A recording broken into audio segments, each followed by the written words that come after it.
Working president, whiny Democrats. That's the focus of tonight's angle.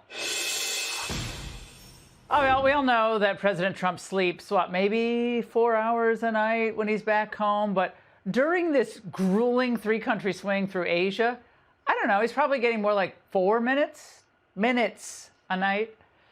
Now, didn't Democrats hyperventilate that another Trump presidency would destroy our international reputation? Remember that, Kamala and Biden?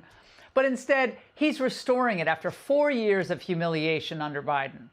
So day after day, Trump, his team, they're racking up trade wins, they're showcasing American strength, and they're engaging with our allies.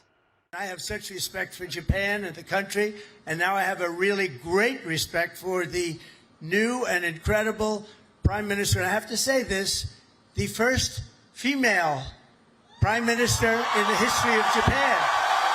Madam Prime Minister. The Prime Minister broke the Japanese glass ceiling. Pretty cool, making history. But where are the tributes from the Democrats and the feminists here who pretend they care so much about female advancement? Well, come on. The answer, they're seething at these videos and these pictures. If she's engaging with Trump, of course they automatically hate her, just like Riley Gaines. They hate her because she's a conservative. Meanwhile, Trump's just enjoying the moment, scoring $490 billion in Japanese investment. The goal here is to reindustrialize the United States, employ American workers, drive our growth, and then counter China. I do wonder what Ford and GM, though, think about this moment. Toyota is going to be putting auto plants all over the United States to the tune of over $10 billion. So that's Toyota. So go out and buy a Toyota. It's also because of tariffs. The tariffs have been so good. I'm glad they're building here, but we must ensure that this time American automobiles are actually allowed into Japan as well. But beyond the trade deals were more human moments. Our commander-in-chief loves the troops, and they love him. And there was no way he'd be in Japan and not take time to thank them. On behalf of all Americans, I just want to say, and I came over to say it loud and clear, thank you very much. Thank you. Thank you. Incredible people. You are incredible people. And then my Crimson Tide, yeah, the color, even got a plug. And I hear your commanding officer is a big Alabama football fan. You know, I love Alabama. I love Alabama. Captain Timothy Waits, and let me just say, roll Tide. You know, I love Alabama. Roll Tide. I love the Aggies, but roll Tide. And then the moment that Republicans love and Democrats loathe.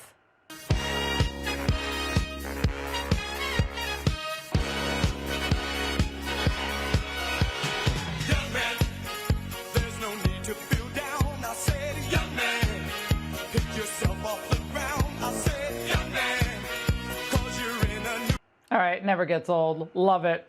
Now, he's 7 months from turning 80 years old, my friends. Anyone remember how Biden danced? But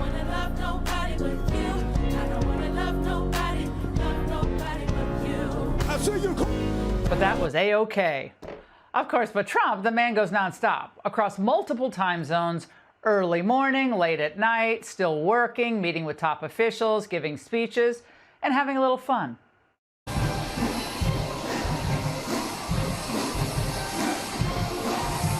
Democrats counter this by complaining that Trump isn't in Washington. The fact that the president is in Japan, the president has time to do everything but what he needs to focus on. He's going out of town. You know, he goes one place, he goes another. He's meeting with all these leaders there to negotiate, but he won't come down and meet with us. Trump's not even in the United States. And the man who never misses an opportunity to pigpile on stupidity, Gavin Newsom, apparently thinks a real president should ignore foreign relations when any domestic issues occur, posting, Donald Trump is out of the country while he allows American citizens to starve. Oh, this is just, it's so obvious, it's so lame attempts to deflect from the fact that Democrats, for the 13th time, refuse to support reopening the government. Yes, the Democrats. So no wonder public opinion on the shutdown seems to be backfiring on them. Look at the net approval ratings for Republicans in Congress. It's actually up 5 points since pre-shutdown. So what we're seeing here is the Republican brand in Congress has actually improved somewhat compared to where we were pre-shutdown, despite the fact that Republicans control. But it's not just with the base. It's also with the middle of the electorate. Look at this. Among independents, it's up 8 points as well. Gulp. Well, smart people see that Democrats are playing with people's lives here. You know, the word, maybe the L word is raised and it ain't love. This is our only moment of leverage. And although a very unpleasant tool to use, it's gotten us focused on what we have to do to change direction on health care. Oh, leverage, said Chris Coons. And as for Republicans, they should make Democrats own this. Liberal blackmail for Obamacare money, it's reprehensible. They're taking food away from families and endangering the flying public. Republicans want to end the madness, reopen the government, period. Voters seem to see through it all and through the pro-Democrat media spin. If you look at this point back when Trump was president the first time around, Democrats are up 11 points. Look at where it is now. Democrats are ahead, but they're actually only up 3 points. This is, in fact, the worst position Democrats have been on in a generic ballot at this point in midterm when there was a Republican president in the last 20 years. After 4 years of covering for Joe Biden, mumbling, falling, stumbling, zoning out, they were all on MSNBC today, though, questioning Trump's mental competence. Yeah, that's what they did. The president and Republicans clearly have momentum, so why not capitalize it? And not only by forcing Democrats to reopen the government without any extra spending, but by trying to win the New Jersey and Virginia gubernatorial races. Look, both of those races are entirely winnable, especially with a final push by the man whose 2024 win was the greatest political comeback of all time. And that's the angle. Back at home, more unhinged, meaningless rhetoric from elected Democrats. Take a look. I wish people would look at the fact that you have a president of the United States who consistently is obsessing over 2 women of color that are members of the House. All right, we've got Jasmine Crockett's full rant coming up later in the show. But just to be clear, this kind of vitriol is nonstop from elected Democrats. They literally have nothing else to offer this country. Now, of course, the most frequent smears involve some kind of Nazi or Hitler comparison. But on MSDNC, a shocking display of gaslighting. Nicole Wallace and Illinois Governor J.B. Pritzker agreed. Democrats, they've never, ever made such vile comparisons that we made it all up. Take a look. I haven't suggested that Donald Trump is Hitler.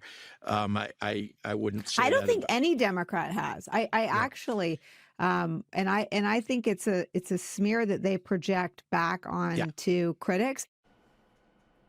I've never suggested that. I don't think any Democrat has. We're now reaching insane levels of total, complete dishonesty on the left. Is a disconnect from reality. Let's go back to the videotape. In fact, Governor Pritzker himself is constantly comparing the Trump administration to Nazi Germany. He does this almost every single week. We will remind him he must be suffering from Joe Biden-itis. Take a look. I studied the Holocaust. I helped to build a Holocaust museum. This is what happened in the early days of the Nazi regime in Germany. Everything that he has done has been tearing down constitutional democracy. And that's what happened in Nazi Germany. It doesn't take very long to tear apart a constitutional republic.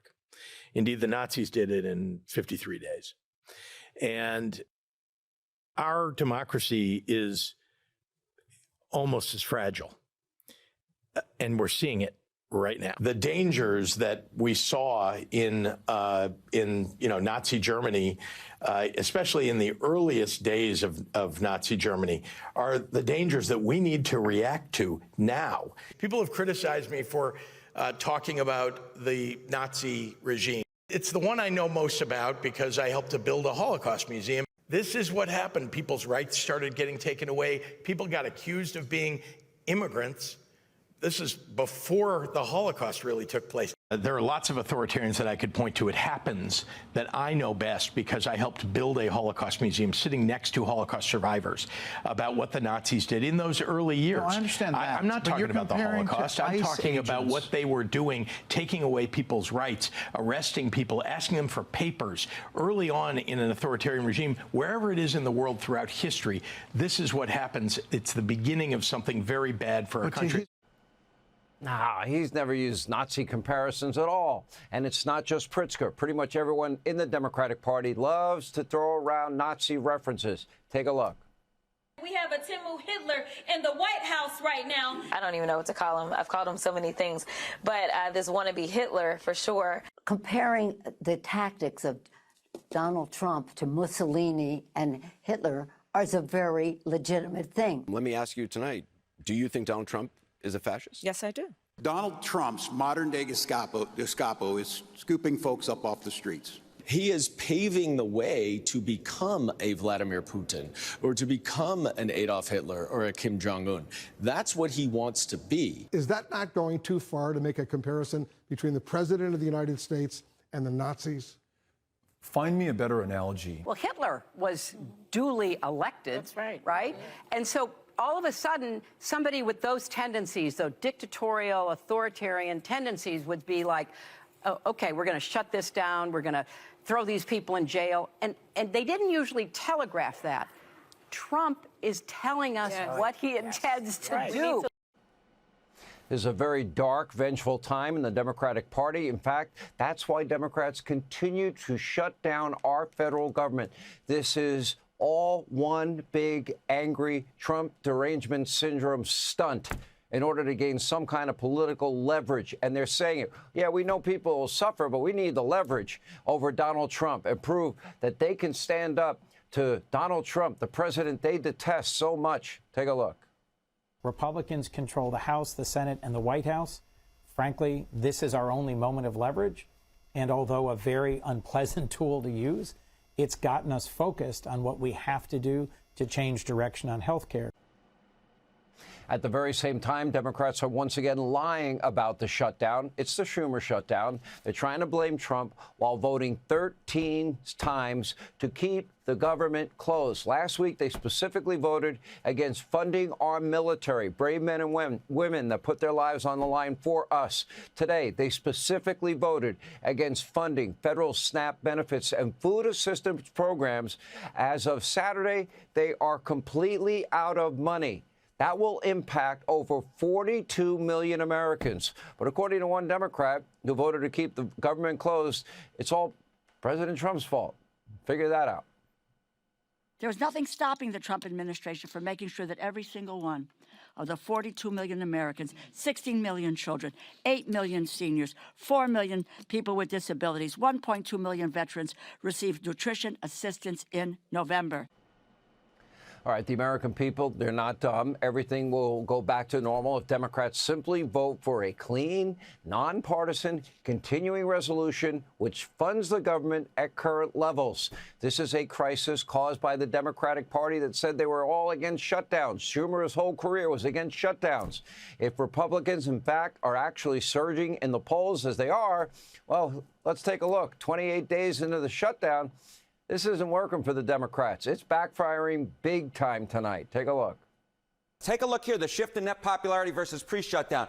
When we're looking at the Republican Party overall, that brand actually up 2 points. That's within the margin of error, but clearly it hasn't dropped. Come over to this side of the screen. Look at the net approval ratings for Republicans in Congress. It's actually up 5 points since pre-shutdown. So what we're seeing here is the Republican brand in Congress has actually improved somewhat compared to where we were pre-shutdown. All right. So why does the government remain closed? Well, the answer is pretty telling. Democrats aren't doing this for the good of the country or to be popular across the country. Instead, they are playing to their radical socialist base that wants to burn it all down, transform America into the socialist utopia with free buses, free housing, health care, and whatever else Zoran, commie, Marxist Mamdani is offering. Take a look. Here is what we stand for, my friends. We are going to freeze the rent for more than 2 million rent-stabilized tenants. and use every resource at our disposal to build housing for everyone who needs it. We are going to eliminate the fare on every single bus line and make what are currently the slowest buses in the nation move around this city with ease. And we are going to create universal child care at no cost to parents. That is their new fearless leader. So let me get this straight. The party that wants everything to be free voted today to take away food benefits from 42 million Americans, including the sick, the elderly, and young children. Now, there's one thing that Comrade Marxist Mamdani doesn't want the government to pay for. That would be the police. There's one thing Mamdani doesn't want to have happen, and he doesn't even want the police. Send in the social workers. According to a vile 2023 anti-Semitic rant from Mamdani, the NYPD is actually, don't tell anybody, they're controlled by Israel's IDF. Take a look. For anyone to care about these issues, we have to make them hyperlocal. We have to make clear that when the boot of the NYPD is on your neck, it's been laced by the IDF. There's the guy that's going to be the next mayor of New York City, the leader of the NYPD. And by the way, this wasn't some kind of one-off comment. Let's take a look down, Mamdani history, if you will. This is from 2020. His words. Quote, queer liberation means defund the police, and quote, we don't need an investigation to know that the NYPD is racist, anti-queer, and a major threat to public safety. What we need is to defund the NYPD, not to fake cuts, defund the police. Here's another tweet, quote, defund the harem police. Another, in New York City, 99% of office holders are Democrats, yet they refuse to defund cops who murder with impunity. Electing Democrats isn't enough. We need a political revolution. Another, quote, together we can tax the rich, heal the sick, house the poor, defund the police, build a socialist New York, solidarity forever. Now, that should be disqualifying, but sadly, it now perfectly represents the new radicalized Democratic Party. In fact, it's not really the Democratic Party anymore. Instead, there are two factions, the socialists that hate our American way of life, and then there's the performative Democrats who are clinging to power, bowing at the altar of the radicals, desperate to placate them and soothe that radical base so they can at least be leaders in name only, like Chucky Schumer and Hakeem Jeffries. Dark days indeed for the Democratic Party lay ahead.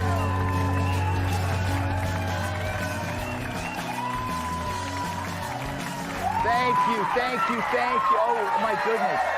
Control yourselves. Control. Okay. I hope you enjoy the Halloween candy. You can really taste the Fibercon. Happy Tuesday, everyone. So Halloween is just around the corner. It's that special time of year when certain people keep saying, no, I'm not wearing a mask. Speaking of, on Saturday night in Pennsylvania, police found a bag of cocaine in a child's Halloween candy. Yeah, the kid was so coked up, he went trick-or-treating a week early.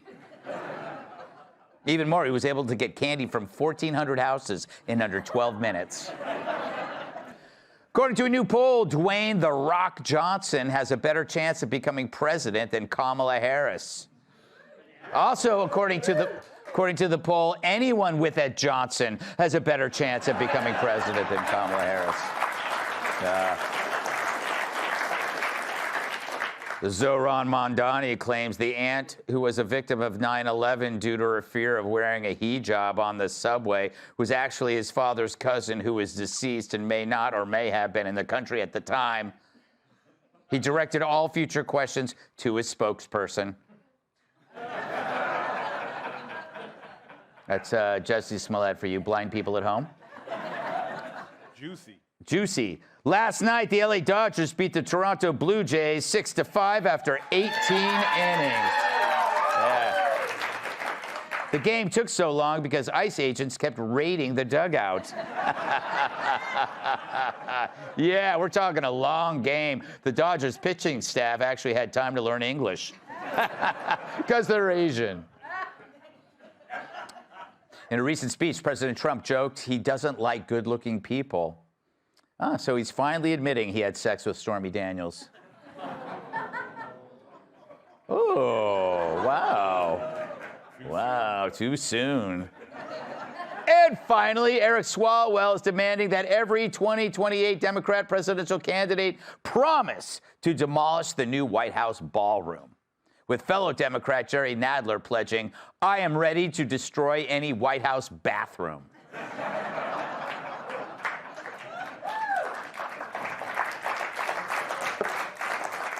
You don't have to if you don't really mean it. So Republicans released their report on the cover-up of Joe Biden's decline. And like the best nude beaches for seniors, it's stuff that I already knew. They concluded that Biden's actions cannot all be deemed his own, and that the EOs and presidential pardons signed by AutoPen should be considered null and void, which coincidentally was the original name for the Biden-Harris campaign. They found no proof that a cognitively deteriorating Biden actually made those decisions. So they sent their findings to the DOJ. Pam Bondi even says she's going to review the report. So bad, the AutoPen's threatening to plead the Fifth. Now, Congress can't act on voiding them, but the DOJ can legally challenge certain EOs or pardons. But we knew this stuff, that the White House controlled everything from Joe's makeup, clothing, schedule, to even the number of steps he could walk. Because if they didn't, the guy could turn a short walk to the podium into a brush with death. Remember that? That was the Amazon. There he goes. Yep. But this isn't the real story. It's whether a damning congressional report on an invalid president will ever be taken seriously by those who covered it up. Not just the Dems, but the media. If they don't have a reckoning and admit their role, they're toast. And this report can serve as their test, especially for CBS, who hired a new boss to shake things up and create a balanced network, which, granted, will be as daunting as getting Katie Porter laid. I know. God love her. Someone has to. But will all the guilty parties, CNN, MSNBC, the New York Times, all of them cover this honestly? Will they evolve? Or are they dinosaurs seeing a comet approach and thinking, I'll worry about this after the weekend? Because right now, they're failing, like Hunter Biden taking his third urine test. Here's Politico's latest headline, quote, House GOP concludes investigation into Biden's alleged mental decline. Alleged. That's like saying someone's looking into the alleged assassination of Abe Lincoln, or looking into Kathy Griffin's alleged face. Alleged? Alleged to whom? But even before this report, we saw no media remorse, with even less self-awareness than Pritzker in a Speedo. Jake Tapper peddled a book that was more old news than Jimmy Carter's obituary. KJP's trying to sell a book saying that she saw no signs of Joe's decline, despite the stench of rigor mortis. And the media attacks her, as if somehow she was the reason they didn't report the truth. But her job was to cover for Biden. But the media made that their job, too. And now they're saying, hey, yeah, Biden was in decline. Well, thanks for that. What are you going to tell us next? That Hillary uses napalm on her bikini line? Old news. But the media is in fight or flight mode, having realized they're as useless as a comb for Bernie Sanders. Because they knew if the public saw what they saw, their credibility would disappear like Stelter's feet after Thanksgiving dinner. Joe was turning to mush like a bag of month-old avocados, and they told us it wasn't a story. That makes them the story. And now the jig is up. To save what's left of their industry, the media needs to admit what they did and tell us why. I can do it for them. Hey, America, we up. We thought anything would be better than Trump, including an invalid. And when the invalid got into office, we realized we had to do everything possible to make the world think he was fine. And yeah, this put the country at risk. Under Biden, we saw wars, inflation, crime, a non-existent border. We made the mistake by putting our thumb on the scale and doing everything possible under the false front of journalism to install an aging, confused old man. We let you down. We let our profession down. Maybe in the future you can trust us again, but we don't blame you if you don't. Now, on to more important matters. Would you like fries with that shake? Let's welcome tonight's guest. She's both a deplorable and adorable elections correspondent at the Federalist, Brianna Lyman. He went from headlocks to the ballot box. Mayor of Knox County, Tennessee, Glenn Jacobs. Black cats avoid crossing her path. New York Times bestselling author and Fox News contributor captain. He gives Halloween candy to every kid in case they're his. Former NWA world champion and host of Planet Irish podcast, Brianna, if the situation was reversed, this would be huge news. If this was a report by Democrats about an infirm Republican president, this would be everywhere. I know that sounds cliched, but do you think this will go anywhere? I am very hopeful about this going somewhere. And the reason being is the left has no escape route, right? After Jake Tapper and Alex Thompson come out with this book confirming what we all knew, the media adopted the posture of, oh, no, we knew Biden was cognitively impaired and we covered it fairly and accurately, right? So they put themselves in a corner where they've admitted that Biden was cognitively declining. So it's hard for them now in the same breath to say, yes, Biden was cognitively declining, but there is no way he could have had someone take his executive auto pen and fill out these pardons, right? So they've backed themselves into a corner where they can no longer reflexively say Republicans are, delegitimate or this is unnecessary. They have already consented and agreed that Biden was cognitively declining, and this is the latter half of that entire situation. Mayor, I am confused that they can say on one hand that he's declining, and then they can say they had nothing to do with it when we all saw it. That's what drives me crazy, is like, we all saw it, and the people closest to him didn't.